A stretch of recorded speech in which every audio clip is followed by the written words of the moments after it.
The broadcast is now starting. All attendees are in listen-only mode.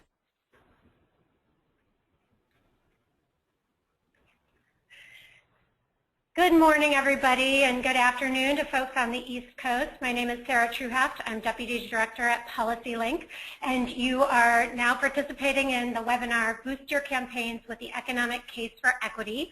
Thank you all for joining us. I'm just going to talk about our agenda for the day and our speakers, and then I'm going to pass it on to Marcia Bonner, who's Director of Grant Making at the Marguerite Casey Foundation, to introduce the webinar a little bit more.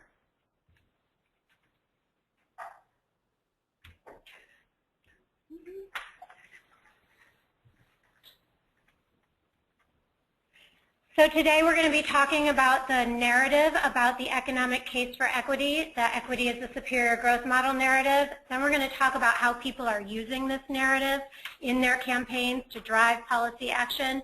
And we'll have a really good amount of time for questions and discussion, probably 20 to 30 minutes of questions and discussion at the end. We really want to hear from you. And here are our speakers. First, it will be Marcia Bonner from the Marguerite Casey Foundation, then Angela Glover-Blackwell, the founder and CEO of PolicyLink.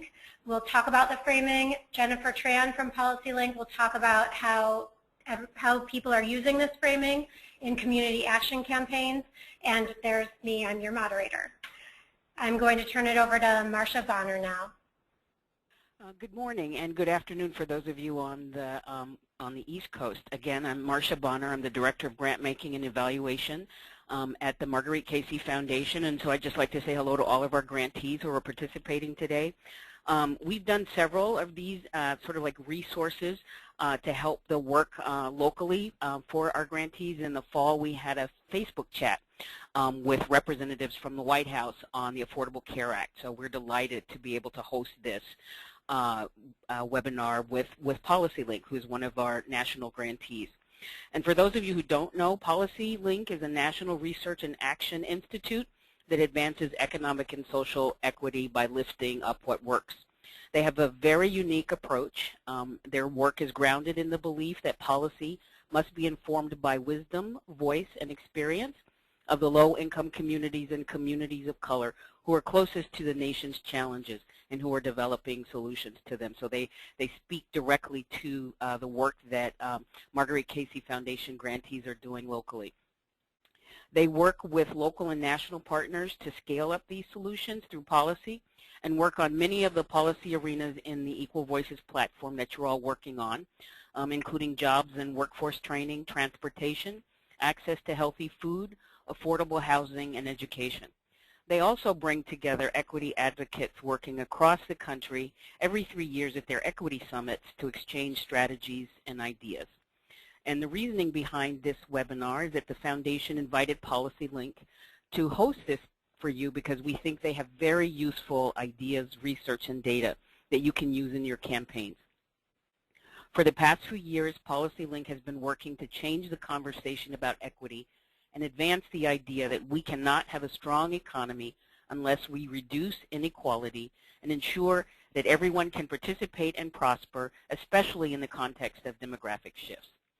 This framing and data around the economic imperative of equity can be incredibly useful to advocates for making the case for your policy ask, as well as for engaging new allies, partners, families, and coalition members.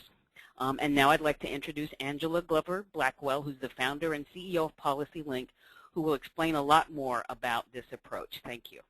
Angela?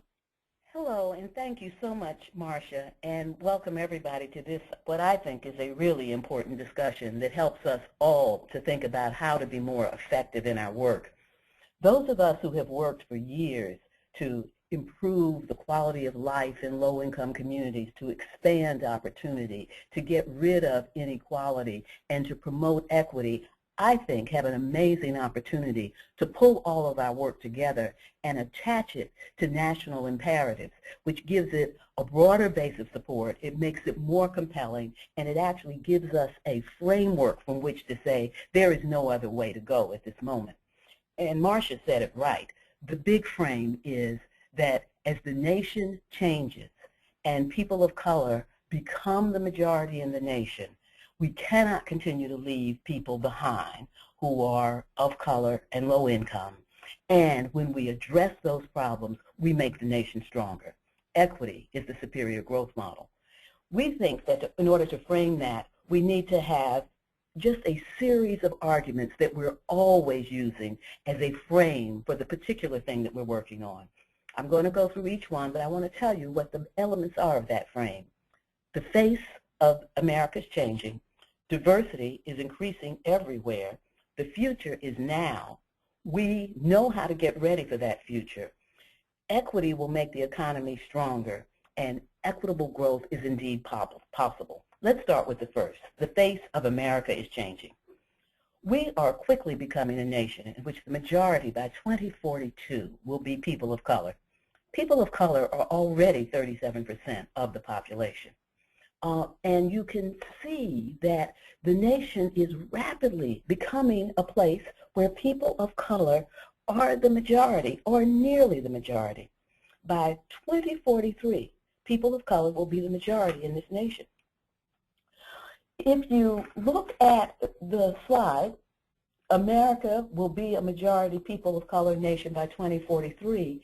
If you just look at the part that is gray, that's the percentage of people who are white. And you can see this steady decrease, and you can see the steady increase of people of color.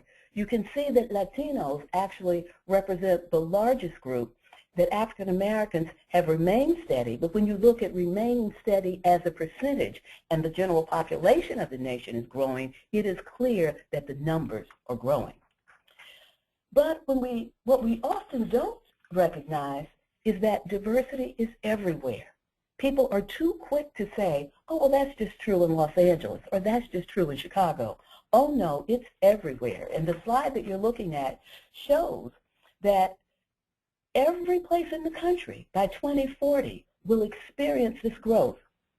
And it's important for you to know, this is a wonderful talking point, from the census of 2000 to 2010, people of color accounted for 92% of the growth in the United States of America. The future, though, is not just out there. The future is now. Look at the maps that are before you.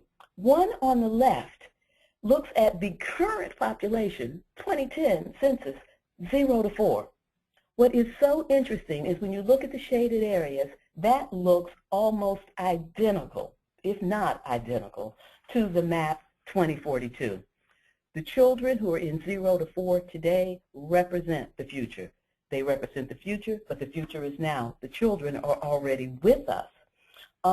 In 2012, 51% of all babies born in the United States were of color.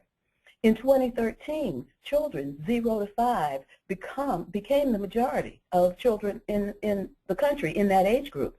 By the end of this decade, the majority of children under 18 will be children of color. What we also know is that equity will make our nation stronger.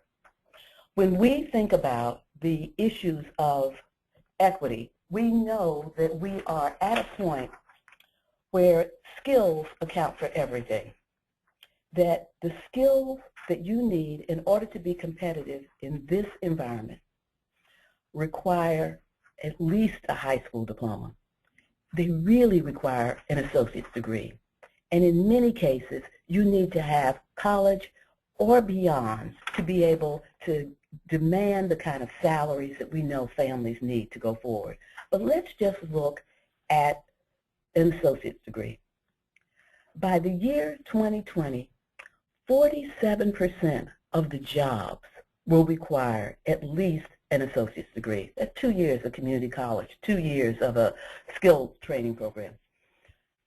Right now, we know that only 28% of Black and Latinos have an associate's degree.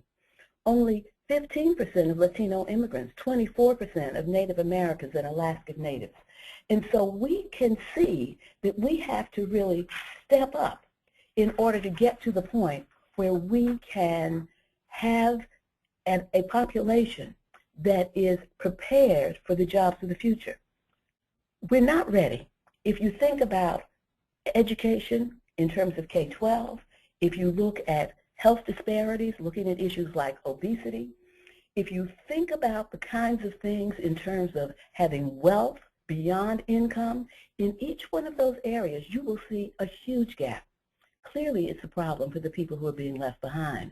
But since the people who are being left behind are going to make up the future, the nation is not ready if the people who are going to be the future are not ready. It's good to frame it that way, to be able to pull everybody into the urgency of closing these gaps and making sure people are prepared to go forward.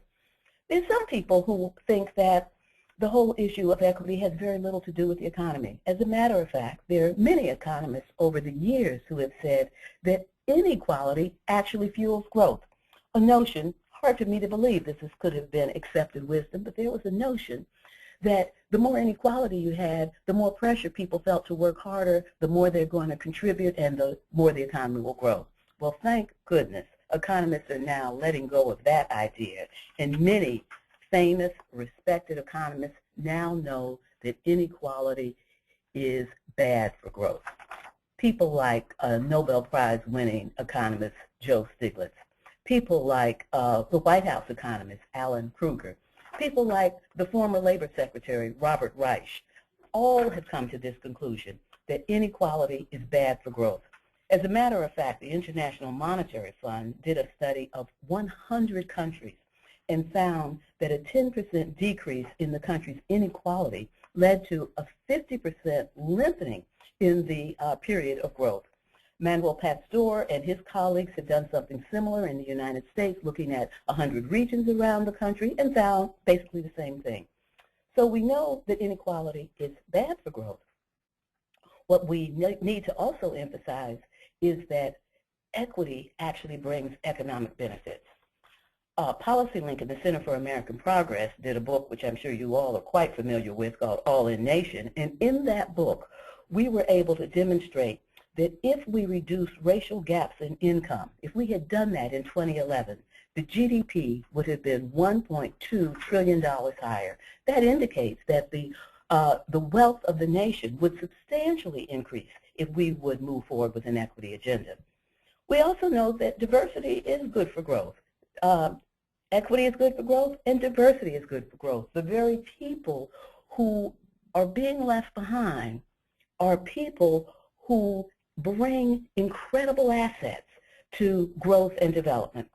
Businesses have figured this out. They are always trying to appeal to Latinos and African Americans and Asians because of the spending power that we have. But we also know that businesses that have an employee pool that's actually connected to the globe through language, through kinship, through travel, through relationships, bring tremendous assets to businesses. And we've always been inspired by the entrepreneurial spirit and desire among communities of color, and that is so important for growth and development. But you know, it's very interesting when you also talk to people about, well, you may be right, but the country's not ready for it, some people will say. Well, we know that equitable growth is possible because we've done polling, and we've polled the very kinds of investments that are important: education, job training, infrastructure. And the American people are more than ready. 71% of Americans support new steps to reduce racial and ethnic inequality. 69% of Americans agree that a bigger, more diverse workforce will lead to more economic growth. So we know it's possible because we have a base of people who are ready to embrace it. But we also know it's possible because over the years, you and your colleagues and so many of us working on these issues have developed strategies and policies that are exactly the ones that will contribute to equitable growth. We know we need to grow good jobs. That's one. And we have seen that there are efforts that ensure that when we're spending public policy, when we're spending public dollars, when we're making investments, that if we simultaneously think about how to grow good jobs, that that is good for the people who get those jobs and it's good for our regions. That's why we've had such a robust community benefits movement in this country, making sure that when we are making public investments that we're also thinking about how to promote equity. Recently in Oakland, California, big agreements were reached around what to do with the Oakland Army base that has just been neglected, just nothing happening there for 25 years. and a wonderful community benefits agreement embedded in that decision to make sure that the jobs go locally, that people who've been formerly incarcerated are competitive for those jobs, that there are job training pipelines to help young people get into them, that the wages will be living wages, so really good stuff. We also know that we have wonderful programs around the country increasing the minimum wage, and the minimum wage campaigns are showing that this doesn't do the damage that so many naysayers say, but it actually makes the whole economy more robust, more people are engaged. It's good to talk about those things. So we need to use our strategies and our learnings to grow good jobs. That'll create equitable growth. We need to build capabilities. Emerald Cities is a wonderful example of taking all the retrofit dollars that came out of the stimulus and others that are there and making sure that we use those dollars to get young people in the pipeline, that they get those jobs, that they get training program that begins to get them ready for apprenticeships and unions, so that it's not just a job for a short period of time, but it's an opportunity that leads to a career. We need to really build capabilities. We need cradle-to-career programs, so that things like the Harlem Children's Zone that's now being realized through the Promised Neighborhoods program in communities all across the country that actually start at birth and make sure that we're building the capability of all of our children to be able to reach their full potential. We know how to do that. But we also have to erase barriers and create opportunities. Too many people in our communities have suffered from incarceration, and once they have been in, when they come out, they need to join the democratic process and vote. They need to join our communities and fully help with decision making, and most importantly, they need to get jobs. We need to ban the box that causes people to say, I have been incarcerated, and not even get considered. That should not come up unless it has something to do with that particular job. People should not have to make that declaration early. Ban the box, and that's happening all across the country. In the past 9 years, 56 communities have issued ban the box, and 10 states have done so. We need to stop the school-to-prison pipeline by dealing with school discipline, getting rid of zero tolerance, and we're seeing that happen in all kinds of places. And so what I have been trying to do, I hope not too quickly, but I hope that you have been able to follow it, is really make the point that we have a frame that is a powerful frame. And that frame needs to start off saying that the country is changing. That has to do with the demographics. That the demographics aren't just concentrated in a few places, they're everywhere. The future, in terms of when we become people of color, is actually now. Children are already in that position. We need to invest in children and make sure that they are ready. We need to get ready as a nation. Equity will make our economy stronger. You've got lots of economists to back you up, and equitable growth is possible. Not only are the American people ready for it, but our collective work has given us a policy agenda that will help drive that home. I think this frame could strengthen your work. Thank you. Thank you so much, Angela. I'm now going to turn it over to Jennifer Tran, who's a program associate at PolicyLink, and she's going to talk about how we've been tailoring this framing and working with communities to help them use it and how they've been using it in their community action and policy work. I just wanted to let everybody know that we're going to make this webinar recording available to you all after the webinar is finished, and also the PowerPoint slides will be available to you as well. Also, you can chat in questions into the chat box now, but after Jennifer's done, we're going to open up the line so you'll be able to ask your questions. So you can hold them and ask them in a few moments. Now over to Jennifer. Thank you, Sarah, and good morning, good afternoon, everyone. So as Sarah mentioned, I'm going to talk about how we are using this framing and generating data to support the frame so that folks can make the argument that equity is a superior growth model, and share some examples of how people are doing it in different places throughout the U.S. So how do you measure equity in a region? And this is something that we've been working on with our partners at the USD Program for Environmental and Regional Equity. We've been producing equity indicators for the top largest 150 metropolitan regions. And the way that we're doing this is we're defining equitable regions as places where all residents are able to participate in the region's economic vitality, contribute to the region's readiness for the future and connect to the region's assets and resources. And so we organize our indicators in these 4 buckets. Demographics tells us who's living in the region and how is it changing. Economic vitality shows us how the region's doing on economic growth and well-being. Readiness tells us how prepared residents are for the 21st century economy. And connectedness illustrates whether regions and neighborhoods are connected to one another and to opportunity. So what we've done with these indicators so far is we've produced a series of equity profiles, and we started with 4 regions that we're working closely with through the HUD Sustainable Communities grant program. And we've produced these profiles to give a comprehensive look at demographic, economic, health, and social indicators in the region so that planning organizations can develop regional plans that ensure investments are equitable, sustainable, and economically resilient. And since we can't produce profiles for all the regions in the U.S., we are working on sharing these indicators with the field through a website that we're calling the National Equity Atlas. And it's going to provide data for the largest 150 metropolitan regions and have these equity indicators that we've developed. Users will be able to explore their region through maps, charts, graphs, and to compare the metro's performance to other places in the U.S. The site should be live by fall of this year. So next I'm just going to provide some examples of how places are using the frame to support their local actions to advance equity. And as I previously mentioned, we created the equity profile for Rhode Island in partnership, and we did this in partnership with the Rhode Island statewide planning program. And through our equity analysis, we found that Rhode Island was experiencing slow population growth. The white population has been declining, but people of color have continued to grow rapidly. In fact, all of the growth in Rhode Island since 1990 is attributed to people of color, and the fastest growing groups in the state are Latinos. The state's going to continue to diversify through 2040 when every 4 in 10 residents will be people of color. At the same time, our indicators revealed that people of color in the state are faring the worst economically. Latinos in Rhode Island, we found, have the highest unemployment rate in the nation. So once we completed this analysis,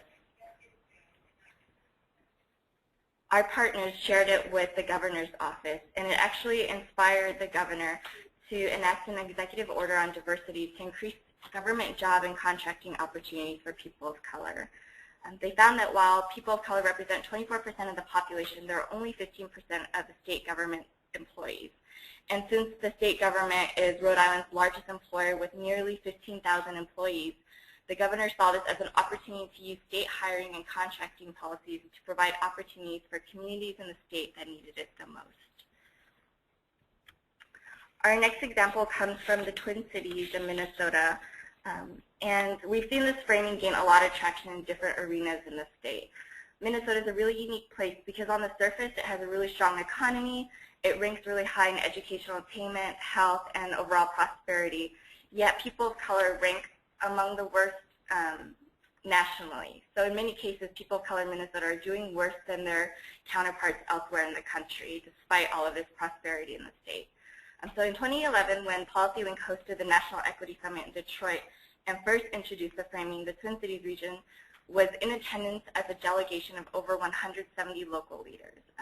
Many of these leaders had already been working together on transit equity issues, fighting for more stops in their community when the new light rail line was developed.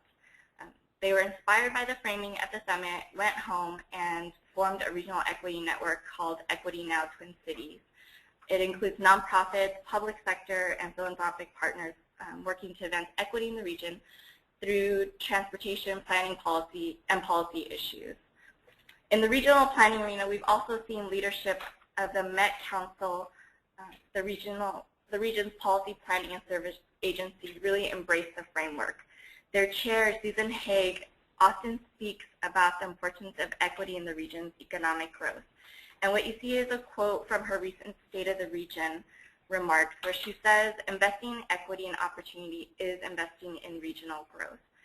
The Met Council plans to use its policies and investments to build a more prosperous region through equitable decision-making in their work around community engagement, housing, and transit. Also, following the summit in 2011, a group of funders from Minnesota approached PolicyLink and asked us to adapt the national frame and data to Minnesota. So Minnesota Tomorrow takes the national framework and tailors the analysis to report on issues specific to the state. In 2 weeks, we're going to be releasing this report at a convening organized by the report's local advisory committee. And it'll bring over 200 attendees to catalyze a community dialogue about the economic imperative for equity in the state and to share examples of how equity is being achieved throughout communities in Minnesota and to provide concrete actions that participants can take back to their community. This next example is about how Kansas City has used data and framing to broaden their equity coalition and engage the business community. So Kansas City is another region that we developed an equity profile for. And our local partner there was the Mid-America Regional Council, the regional planning organization for Greater Kansas City. They're also a member of the Regional Equity Network. And like Rhode Island, the equity profile revealed that while the regional economy was performing relatively well, its future growth would be jeopardized if communities of color continued to fall behind. So as you can see from the chart, analysis showed that Latinos and Blacks don't have the educational levels that will be necessary for the region's future jobs. So Mark was really compelled by the findings of the report, and they've incorporated it into their own planning work, but also wanted to share the indicators with the local Chamber of Commerce because the Equity Network had not yet been able to engage the business community. As a result of the profile, Mark, the Chamber, and the Equity Network hosted a luncheon in October to jointly release the profile and to facilitate a discussion, particularly engaging the business community on why reducing inequality is key to the region's economic growth. The Chamber is now a member of the Equity Network and is actually leading the network's Economic Development Committee. And while the network is young, they're planning on focusing on education, transportation, and economic development. And their big project that they're just getting underway is an effort to redevelop a blighted community to build new affordable housing units, which is a priority identified through the equity profile since our analysis revealed that there was not enough affordable housing stock in the region and that many low-income communities and communities of color were not able to access jobs in the region. In California, we've seen this framing used to support policy campaigns for boys and men of color. In 2012, we produced California Tomorrow, a short 4-page brief focused on policy priorities for the state, and released it with the California Tri-Caucus. The Alliance for Boys and Men of Color, which is a coalition of more than 24 local and statewide organizations, and the California Select Committee on Boys and Men of Color adopted the frame for their policy work. In 2012, the Select Committee released a policy platform with over 67 recommendations related to health, education, employment, violence prevention, and youth development. And the quote that you see here was used in the policy platform report, which makes the argument that given the state's demographics, we cannot afford to leave this segment of the population behind. As a result of these efforts, many laws passed over the last 2 years to improve, either directly or indirectly, the outcomes of boys and men of color in California. So in 2012, they passed 10 bills that came out of recommendations from the Select Committee. And just this last year, a whole series of policies were passed, including ban the box, access to driver's license for undocumented workers, changes to California's funding formula to distribute more tax dollars to low-income students, English learners, and FOSTs, and changes to school discipline policy changes which disproportionately impact boys and men of color. In New Orleans, we've seen advocates use this framing and data to inform workforce and economic development strategies. After we released our report in 2011, they used the framing and did a report using the similar data points and analyses that focused more on workforce and economic development strategies.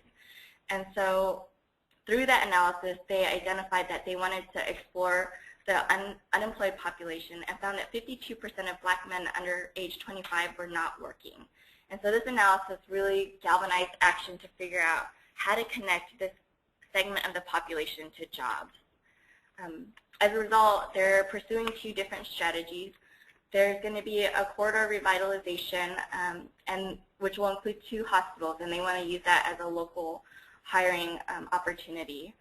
And there's also a booming high-growth energy sector in New Orleans, and so they're trying to find ways to train workers because there's going to be more job openings than people who can fill them. And lastly, I just want to highlight our newsletter.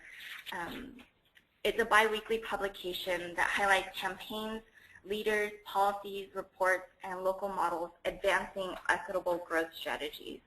And if you sign up to receive our emails, then you will probably be already receiving this newsletter. But if not, then I've provided a link at the end of the of the presentation for you to sign up as well. Great.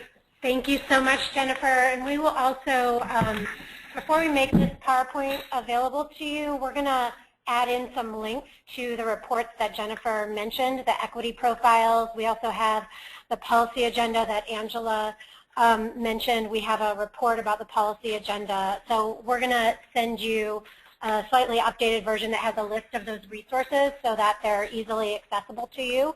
So now we're entering the Q&A period. We have a good amount of time for questions and answers, 25 minutes. So what I'm going to start doing is going through the questions that you all have chatted in. And if you want to ask a question, you can raise your hand, and then I will call on you and unmute your line, because right now all of your lines are muted just so that there's not feedback.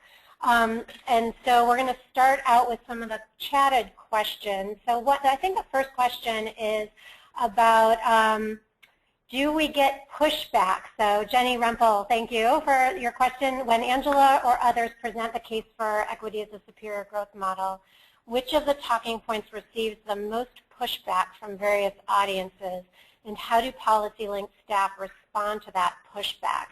The thing that I'm thinking of right now immediately, I think in general, we don't get that much pushback. I think among our network and a lot of folks that we're presenting to are equity advocates, and they see this framing as really useful to kind of add on to the way that they've already been talking about equity, and that the demographic change information and data can really be useful. I do think that in our audiences, sometimes we get pushback around people of color as an aggregate group, right? Because racial identity is a really complex thing, and not everybody feels like they're included in that definition. I think that, it is the growth in the Latino population predominantly that is driving demographic change, and some Latinos don't identify as people of color, right, because of the way that the census defines race, ethnicity, and how people feel about their own identities. So that's a complex issue, so I think that comes up sometimes. We've sometimes in the profiles adapted we've adapted the framing around demographics to fit the local conditions, and we've changed our framing overall, right? So in Southeast Florida, we recognize that there's a huge Black immigrant population, and so we added that into our data because the local community was like, hey, we're not, this isn't reflecting us. We try as much as possible to disaggregate data so that folks are feeling included in this framing around demographic change. In Detroit right now, we're adapting our data to try to get to the Middle Eastern population, and that's a bit challenging, but we're working with the data that we have available to do that, and when necessary going to secondary sources that are really looking at how the community is changing. I think that is, and then I think that equity and understanding the term equity and what that means and how is it different from equality. I think that's another big question that comes up, and how we address that is, I think a very simple way of addressing it is, equity is about, or equality is about giving everyone the same size shoes. Everyone gets size 7 shoes. It's about everyone getting an equal share of something, whereas equity is about giving everybody shoes that fit so they can run and jump and walk and get to where they need to go. Equity is really about tailoring solutions so that you are meeting the needs of each person, regardless of how far behind they are at. So I think that those are the main things. I'm going to look at other chat questions. Jennifer, I didn't know if you had anything to add to that. Okay, so here is a question that's good for Jennifer, though. Can this frame, this is from Carly Hare, I don't know exactly the last name pronunciation. Carly, thank you for your question. Can this frame be modified to create profiles for rural communities? I'm going to ask Jennifer to answer that because she's most familiar with the data. Yes, I'd say for the most part, we can create these profiles for rural communities, and that's something that we're hoping to do in the near future as we select a few more regions to work with. But the challenge often with rural communities is the availability of data. And so depending on the size of the population and depending on the size of different racial ethnic groups, it can be a challenge if the sample size isn't large enough in the data to disaggregate the different people of color groups to provide detailed numbers on these indicators for them, then that can be an issue. But if the sample size is large enough and we have the data, then yes, we can adapt the framing and the indicators.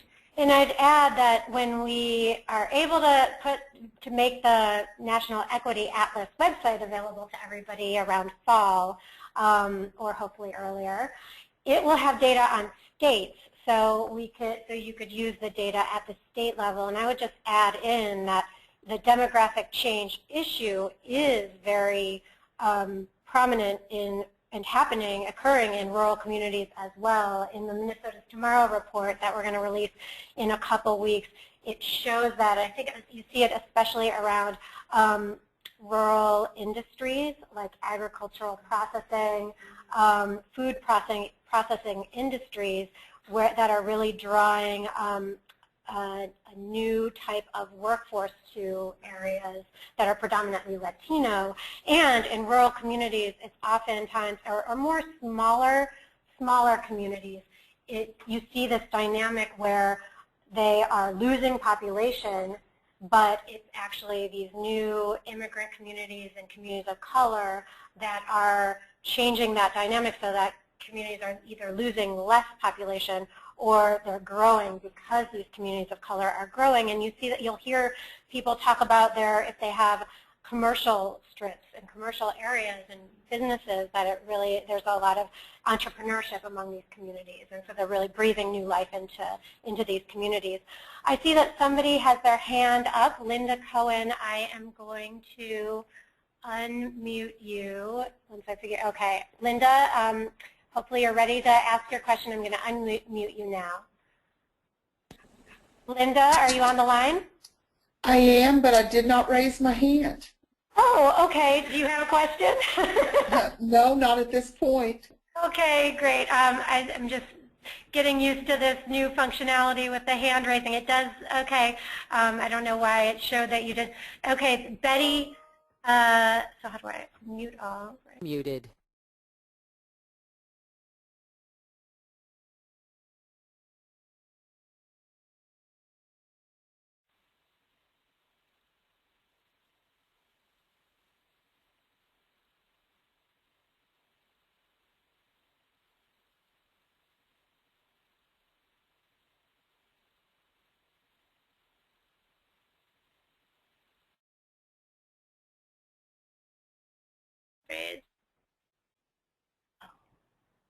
Okay, this is a little.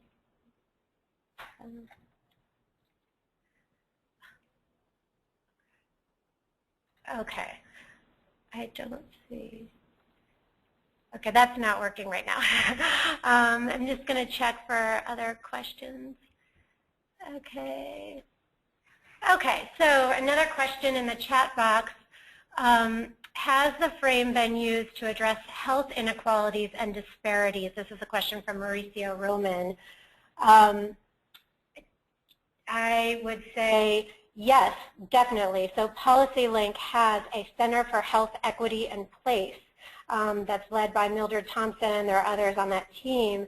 And they've had, for a long time, they've had a frame around why race and place matter, which is looking at how, as Jennifer was saying, we need to look at how places are supporting everybody to participate and prosper, as well as the people side of things in terms of equity and who's able to participate.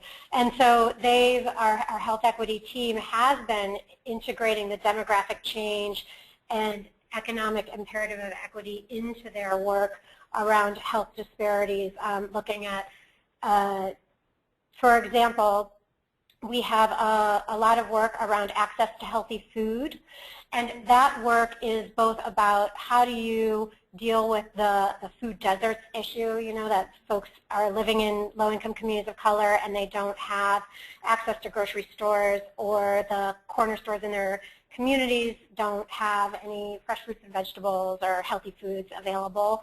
And we've been looking at that as an economic issue as well as a health issue. And so I think that this economic imperative and the need to bolster economic activity and strong growth in these communities is a great intersection of this work. And in our newsletter that Jennifer referenced, the America's Tomorrow newsletter, we've highlighted several examples of how increasing access to healthy food in communities is about strengthening the economy and improving health and increasing access to healthy foods. We recently talked about a corner store effort in Omaha that's changing the food that's available in the small stores in the community, and how that is actually also supporting the businesses and bringing about helping small businesses stay viable in these communities when oftentimes they're closing. I'm going to look at more questions here. How could an organization in rural communities of Arizona have access to the framework database to establish our points for existing inequality in our communities, as it seems like the public officials don't want to acknowledge that such inequality exists? I'm so tired and frustrated for lack of political power in our Latino communities. This is from Emma Torres. This is we were just in Angela and I were just in North Carolina this week, and people were experiencing and talking about the same frustration, right?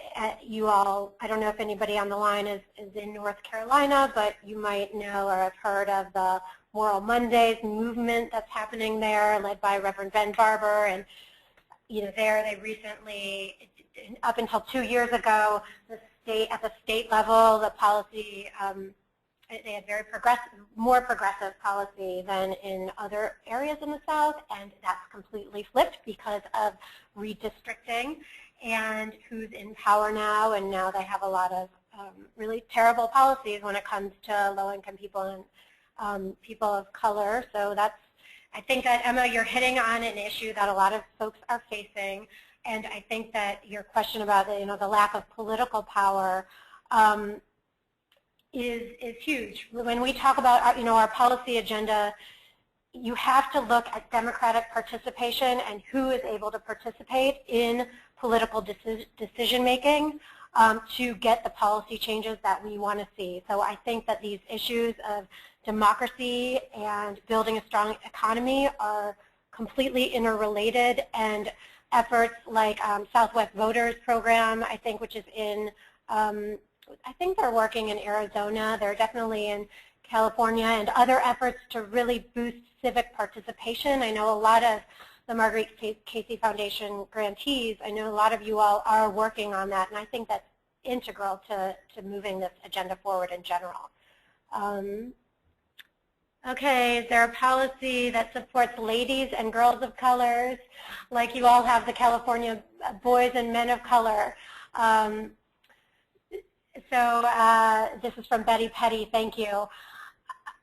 We've been talking about this a lot. I don't know if Jennifer, if you want to say something about how genders come into our, so So we're trying to increase in our database. We're trying to increase the amount of data and indicators that we have that address gender as an issue. So it would be boys and girls. But do you have anything to add? Yeah.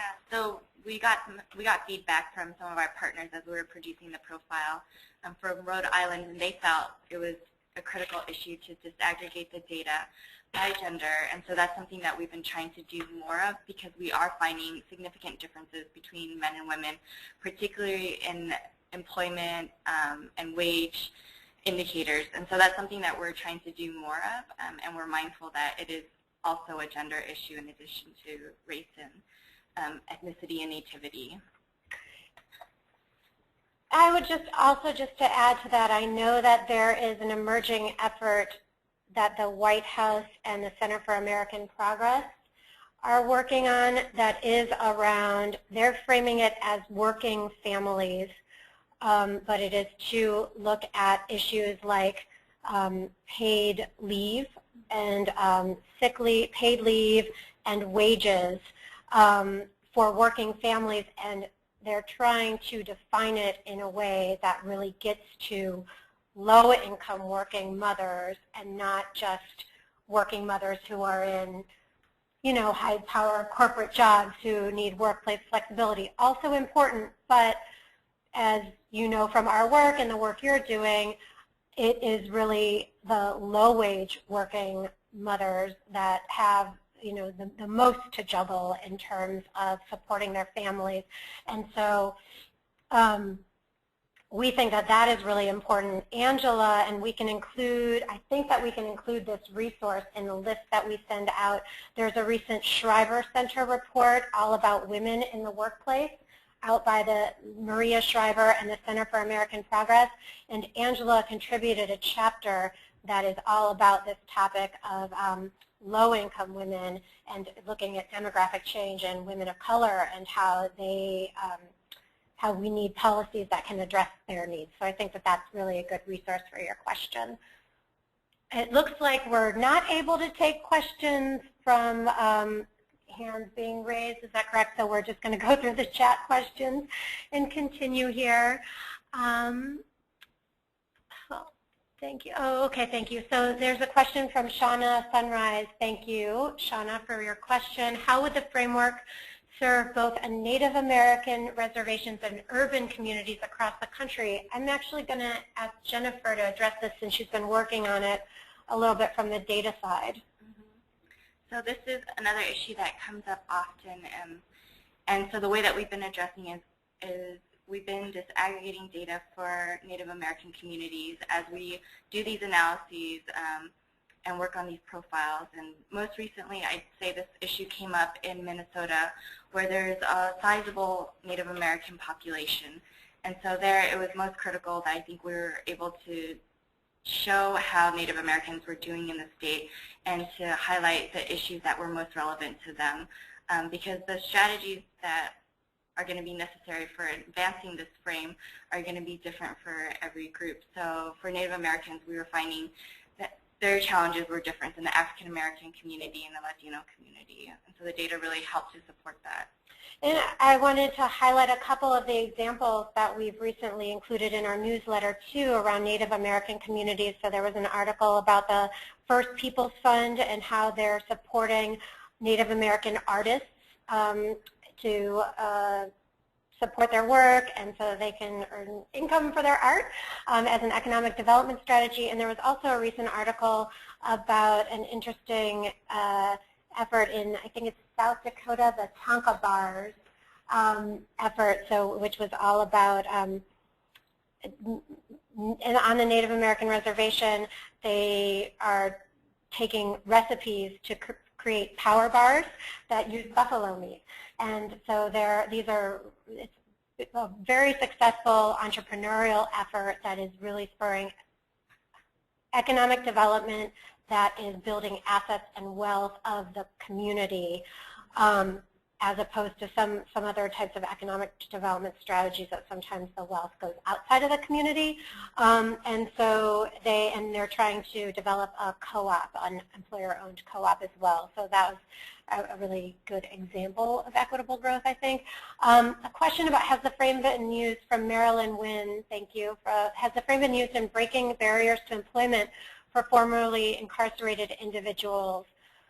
This is such a huge issue. It comes up every place that we talk about this. It is being used in our Boys and Men of Color. The frame is being used in our Boys and Men of Color work in California, the Select Committee for the Status of Boys and Men of Color, which Jennifer talked about. And they've been outlining policies and looking at the California budget and California policies and identifying policies that are the barriers to employment for formerly incarcerated individuals and really trying to remove those barriers and create more opportunities. And they've had some success in terms of ban the box. And we also highlight some examples in our newsletter of in Michigan, there's an employer-led effort. I think it's called 311 or something, but it's about engaging employers to make opportunities, employment opportunities available to formerly incarcerated individuals, which is interesting since it's employer-led. So yes, definitely, and such an important issue. From Angel Garcia, can diversity fit into the equation of equity? Is there a component for cultural identity assertion? I wish that we could hear a little bit more from you about that question, because I don't know if I have enough information to really answer it, but I think that diversity is, from my perspective, I think diversity and equity are very interrelated.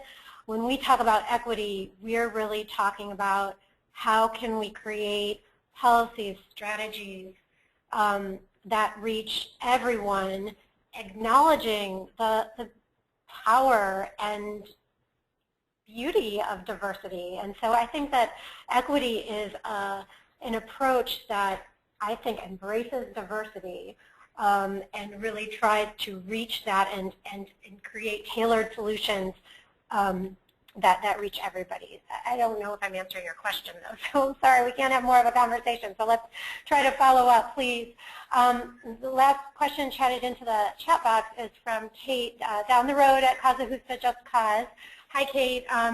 We're having trouble framing our work to funders. They want to make an impact on the national scale. This framing is very local. We want to build alliances that build on our collective national strengths. How can we use this data as a group? Oh, I really feel like this is this is such a great question for a discussion.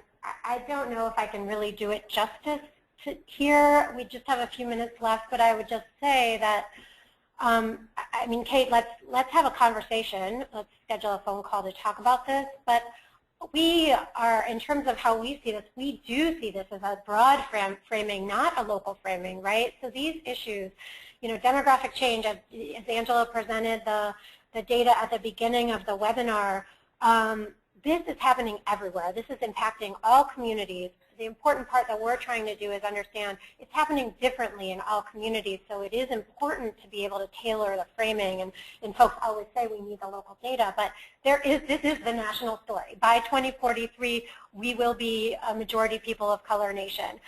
Right now, 51% of babies being born are of color, so this is America's issue. I think that's how Angela is always talking about it. You know, this is our national challenge and opportunity, and if we don't take steps now to get rid of barriers that are based on race and class, you know, and enable everyone to participate in the economy and build the next economy that we all want, a shared prosperity economy, and deal with inequality, because inequality isn't just bad for those that are being left behind, you know, in the communities that have been left behind, the people who've been left behind. It is a problem for everybody, you know, as Angela said, it's not just, we're not the only ones saying it, you know, as little equity groups, you know, pushing at the powers that be. This is a national issue that economists at the Federal Reserve are pointing to, at the